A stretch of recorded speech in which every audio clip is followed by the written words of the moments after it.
owner had asked Walt, did he want to be an owner? Did he want his own restaurant? And Walt kept saying no, that this was good enough for him, helping his brother. All in the videos like Suge Knight. Oh, so it is clear. I watched a Quentin Tarantino movie about this same type of topic. It featured a man named Django. Dang. I told you. This black man is content where he's at. He ain't going nowhere. He comfortable in the white man's hand. He done made a picnic. He done made his juice. And he gonna stay there until the end of his days.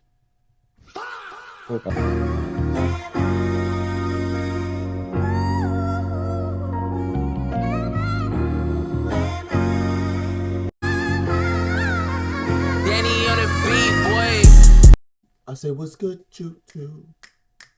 I say, what's good, you two? I said, what's good, you two? It's your boy, 3 Stacks. Say, what's good, you two? It's your boy, 3 Stacks. What's good, you two? It's time to react. And today we have a video about Omeezy schedule. Keith Lee ruined his restaurant in 24 hours. So without further ado, let's get right into it. I've never seen a fall from grace like this. It's actually quite amazing. But hey, that's the power of social media. Y'all know that old black man that sits at the barbecue restaurants and shakes his meat until it falls apart?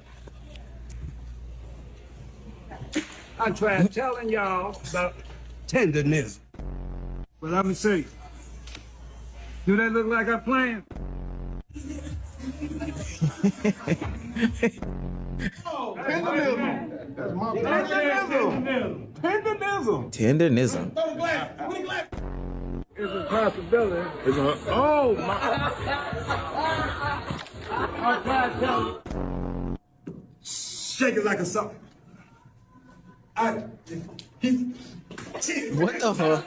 Well, it turns out Mr. Tenderism, it may not be so tender to his customers. In fact, he might just be a Steven from Django. Listen, man, if you're new to this and you want to be true to this, please make sure you hit that subscribe button. It goes a long way for the channel. Now, back to the video. We haven't seen him on the scene for a long time, but remember when Keith Lee used to go to these establishments around the time of 21 and 22? He used to really shake the table. And so when Mr. Tenderism's video started to go viral on the internet and different celebrities and, you know, social media figures started to pop up, you know, our good buddy, the good food reviewer Keith Lee, had to go visit the restaurant. But this would expose the tricks of the trade to the tenderism game. Me and my family are currently in Marietta, California, and this, in my opinion, is the most anticipated video I've ever done. Sheesh. In my hand is food from Destination Smokehouse, with the tenderism.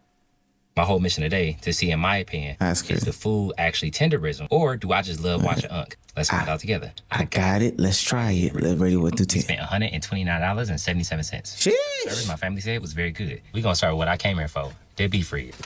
I didn't touch it. I didn't do nothing. This is how it came. To me, it looked like it's sliced. It looked like they slit it straight down the back. So when I pick it up, It's already. that's what happened. Oh, they. And see if it fall off the bone. Well, there ain't no bone in here. I'm gonna just see if it fall apart. It do not. Oh, yeah. This thing ain't going nowhere. So we were lied to the whole time. The meat ain't really tender. He's cutting the meat. You know, I never felt this lied to about a online personality and the products. I mean, look. Yes, technically it's not tender. Nah, I mean, the meat could still be tender if it don't fall off the bone. You feel me? But in this situation, I mean, it looked like he took it out the shop and then took it in the car. So it's probably, you know what I'm saying? It's probably not as fresh. Maybe if he sat down in a restaurant, maybe it would have tenderism. Just maybe. That they have since the strawberry mint growth oil guy. You know, the guy that told us to brush 15 strokes an angle, do not miss an angle. And then ultimately to come to find out he was doing nothing but going to Turkey to get his hairline filled in. Older black men, they keep deceiving me. On a serious note, that's not what's important at all. Overall, Keith Lee gave a favorable review, you know, said that this was a worthwhile place. The food was good. 8 out of 10. For me, the standout was absolutely Oxtail. But past Oxtail, the standout is Unc. Not only, in my opinion, is it extremely hard to get people engaged like that, to show your true personality, to be yourself, no matter how fast things take off in the space. I don't think he intended for it to go the way it's going. Now, although his meat wasn't as loose as advertised, Keith Lee did what he normally does in these situations where he does find a good restaurant that he's about to honestly boost into another stratosphere. He goes in and he tips the people very generously. But upon going in and attempting to tip Mr. Tenderism, aka Uncle Steven, a good amount of money, this is where the curtain starts to fall down on the whole Tenderism empire. I'm personally taking $5,000 out of my own bank, and we going to say happy holidays to Unc. So, update. We could not get to Unc. Security said it was over with for the day. They said that he was filming something. I believe he was filming a podcast. We had $5,000 in cash, or $4,000 in cash that we was gonna give him a hand. They didn't take it, so we not only gonna take this money and feed some people, but we just gonna do what we feel like we're supposed to do in the community. And as always, after this, I pray and hope that they continue to reach their target audience. Now, W. Keith Lee as always, and this could all be swept under the rug as a total misunderstanding. But when we see the response from the restaurant, it has everybody asking one question and one question only. Some circumstances that happened after the fact with other people that he talked to that opened our eyes up to why he probably felt the way that he did. Even the way that he approached it, he didn't ask for anybody else. There's a lot of people visible on social media to offer. What? He didn't ask for anybody else because Aunt is the person who made y'all famous. Like, hey, look at Con in the back. Like, bro. All right, gang. All right. A tip. Wait, who is that white man? That's right, Mr. Tenderism, the old man that shakes his meat on the internet, falls off the bone and throws his glasses, is actually not the owner of the Smokehouse. It's the white guy sitting next to him, giving the explanation as to what's going on in the restaurant, the day-to-day, what happened in the whole Keith Lee situation. And as you can see, Mr. Tenderism in this video looks like a droopy dog. And not only are people upset that Mr. Tenderism isn't the actual owner, I mean, it would be like finding out that the Tooth Fairy isn't real. It's painful, but it's something that we can, rise above. What actually is pissing them off is the explanation from the owner about Mr. Tenderism's involvement. Trust me, it gets really, really strange from here on out. Some circumstances that happened after the fact with other people that he talked to that opened our eyes up to why he probably felt the way that he did. Even the way that he approached it, he didn't ask for anybody else. There's a lot of people visible on social media to offer a tip to a business owner was crazy. That was the other thing too, is like he really thinks Walt is like this helpless guy who needs his help. How are you going to tip? It's not about being helpless. It's about being, like, what's the word I'm looking for? He's grateful and he rocks with the business. Like, that's like a waiter or a waitress. You don't be like, oh my God, this waitress just so broke. Let me give him some money. Like, no, it's just the right thing to do. They gave you good service, so you leave them a tip. Like, bro, like, what are you talking about, bro? You're just talking, bro. You're just talking. The business owner. Tip the whole staff. I think that I want to get this to Walt. And he literally was gonna tip the whole staff also. Like, this dude just wants a problem with everything. Like, dang. And he didn't even say anything bad about your food. He literally said your oxtail was 10 out of 10, man. Yo. Y'all got it. okay. He specifically said his name to ask me a couple of questions. To ask him a couple of questions, I meant to say. That's how he presented it. He didn't say, hey, I want to give y'all this, and in the meantime, can I talk to Walter and Nick or whatever? He literally asked for him only and said he want to give him that amount of money. Even Reynaldo, what's your bill? Or someone that's visible, Walter French, He anybody else, it would have felt like it was coming from a place that we would have accepted, but are we serious? that we have this following? Yeah, you want me to cut it short? Sorry, brother. Hey, look here. I'd like you to some kind of way get in touch with him if possibility.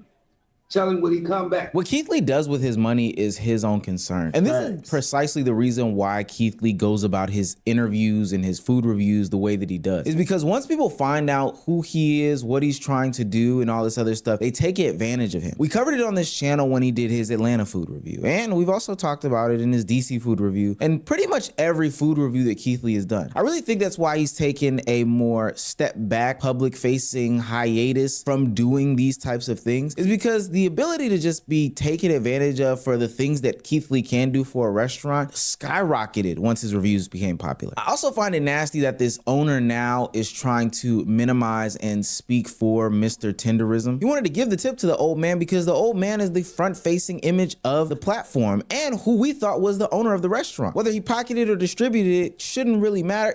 None of the excuses that he gave matter. And now what's interesting about this whole situation is because based off of the fame, based off of the notoriety that the restaurant is getting, and based off of the fact that he understands, the owner that is, that Mr. Tenderism is going around as the brand on the internet for this restaurant, he's decided to now place himself in every single one of the future videos going forward. People thought the worst part was that Unc wasn't the restaurant owner. It wasn't. The real outrage is that the term tendernism was trademarked by the restaurant owner. What we are witnessing is an old black man being used as a mascot for another man, white man's restaurant. And let's be honest, after seeing all those viral videos of the meat falling off the bone, anybody would want to try it. It was tendernism that made this restaurant explode online. People come to see him. Keith Lee came to see him. The viral fame, the business, the buzz that came from Unc, not the owner. But when Keith tried to leave a $4,000 tip, security stopped him, saying Unc was too busy. What made people even angrier was the owner's response afterward. If I would have known he was here, I would have probably asked Edie to stop for a few seconds so we could go over there. That's what I would have done. The way the owner speaks and Unc's energy just makes the whole thing feel uncomfortable. And ever since then, the owner has been showing up in every tendernism video. Now, the restaurant is getting canceled, with people saying the owner mistreated Unc. Now, instead of trotting out that knock-kneed Negro, you are bringing yourself onto the scene and onto the stage because you see what type of fame and notoriety he's getting. Now, I can't judge their personal relationship, but I can't know what's going on. But it's kind of nasty that the owner of the restaurant trademarked the phrase and saying that this older black gentleman made up. And it's also strange.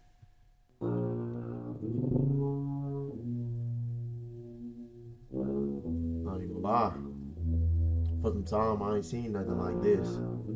And the sad thing is, I think Unc is happy where he is. Shame on him. Shame on him. That they go from no commercials with this white guy to now all of the commercials, all of the social media posts, all of the blog posts. Nah, but all jokes aside, like this not a rare occurrence. Like we've seen black people get taken advantage of for white people's success. Like it's okay. Like, you know what I'm saying? It's actually it's not okay. But it's nothing new. And this is just another case of that. And the sad thing is, Unc probably don't care. Like he's probably happy where he at. Because he's getting a little publicity. He's probably getting a little benefits that he get. And he's chilling, bro. Like, he's probably content where he at. And that's the sad part about it, bro. He probably don't want to branch out. He probably don't want to, you know what I'm saying, deface them or start his own business. Like, he likes being under control of the white man. Are with this guy, effectively taking out the authentic feel of what's going on. For a lot of people, Mr. Tendernism reminded them of their uncle at the barbecue, you know, their grandfather at the fish fry, that one guy that's at the side of the road of the combination BP vape shop, barber shop that has the grill out front that, you know, does his own little shake meat interpretation. And even if you look at the past videos and stuff like that, this looks like an authentic situation going on built off of the back of, you know, the old man in this situation, Unc. Man, look here, we gotta do something, man. Let's do some barbecue. Yeah, idea, man, we're gonna try. I said, let's go to Home Depot and get one of them little grills. We don't need the kitchen, we just need the little grill. And that's how it began. We did 10 slabs of ribs. He cooked them his way, direct heat. He did, I don't know how many pounds, but a lot of half chickens, and we sold out of both in about like a 4-hour window. And to us, that was a lot. We were really like happy. Good shot. Yes, good shot. But as we look more into it, it was his idea to go ahead and barbecue, his cooking methods, most likely his labor as well. So what did you really bring? Probably the financials, but why do you feel like you have to be so front-facing now? Now the internet is worried about this seemingly narcissistic owner and how he is dealing with Mr. Tendernism because they feel like he's being exploited. I had a wonderful woman come up to me today and she stopped me. I was at the soda machine and she's like, How does it feel to change the world? Ain't nobody come here to see you, Otis. And ain't nobody say that to you. How does it feel to be changing the world? You making barbecue, bro. Come on, stop it. Now all of a sudden when the black community don't want to support Destination Smokehouse, now you're making a video pretty much saying like, hey, I ain't racist, guys. Nobody said you're racist. You said you're capitalizing off of black business when it is not black owned. And we see the jig that is going on and the jig is up. And then you got tendonism sitting in the back of your video like a fucking prop. And it's given to Django. Look, man, Mr. Tendonism can't be saved, y'all. That man bought Mr. Tendonism. And I'm from Alabama. I'm so used to seeing older black men be that way towards their bosses and their masters. And y'all wonder why I'm so aggressive. Let me tell you why. That's what I saw growing up. That's why I don't look up to no older black men. I can't tell you not one that I'm looking up to, because that's how I saw them act back in the day. That's all. Come on, man. Come on, man. Mr. Tendonism, you done been bought.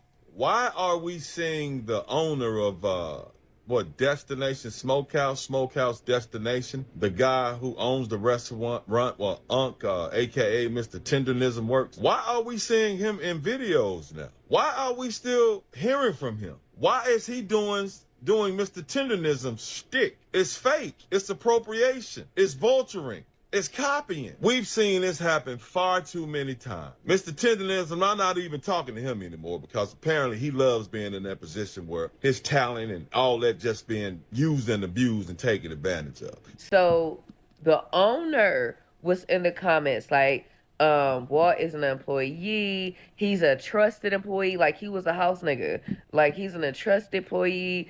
He's a loved employee. We value him, but he's still an employee. He said nothing about being a partner. Nothing about no 50-50. As a matter of fact, I don't know if the video is still there, but the owner had asked Walt, did he want to be an owner? Did he want his own restaurant? And Walt kept saying no, that this was good enough for him, helping his brother. All in the videos like Suge Knight. Oh, so it is clear. I watched a Quentin Tarantino movie about this same type of topic. It featured a man named Django. Dang. I told you.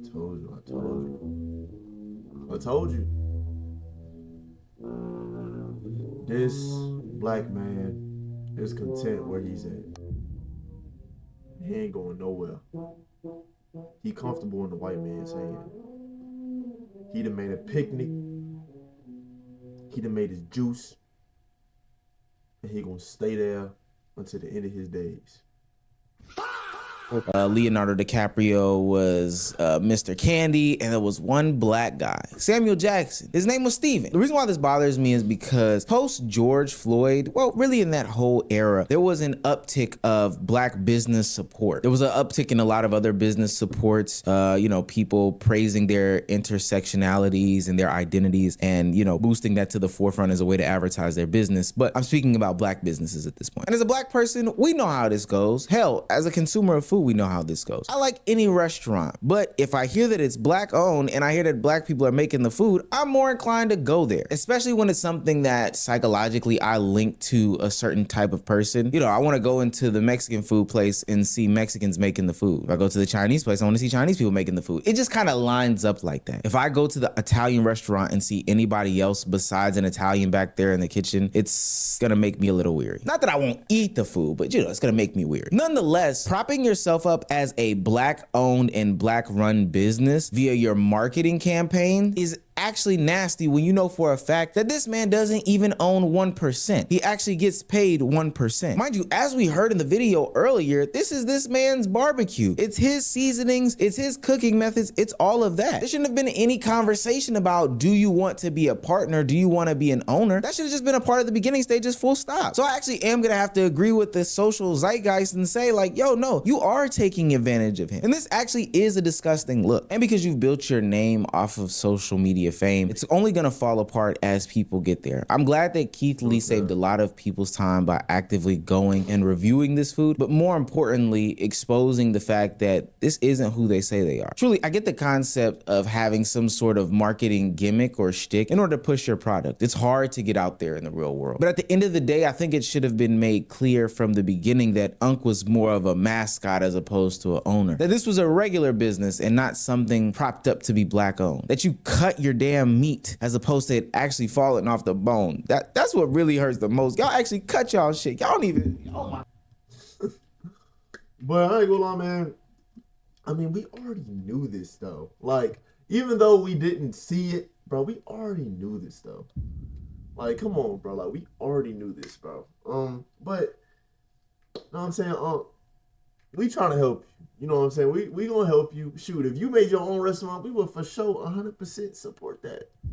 But if you happy where you are, gang, and you just want to be a house, you know what I'm saying? We're gonna let you do what you do. But without further ado, it's your boy 3 Station. I'll give you 3,000. Thank y'all for staying to the end of the video. Make sure to like, share, and subscribe, bro. We on the road to 3K subscribers. We almost there, bro. But I love y'all. Have a blessed one. On to the next one. Peace. I got big packs coming on the way. I got big stacks coming out to save. I got Lil Max with me, he the way. It's a big gap between us in the game. In the next life, I'm trying to stay paid. When I die, put my money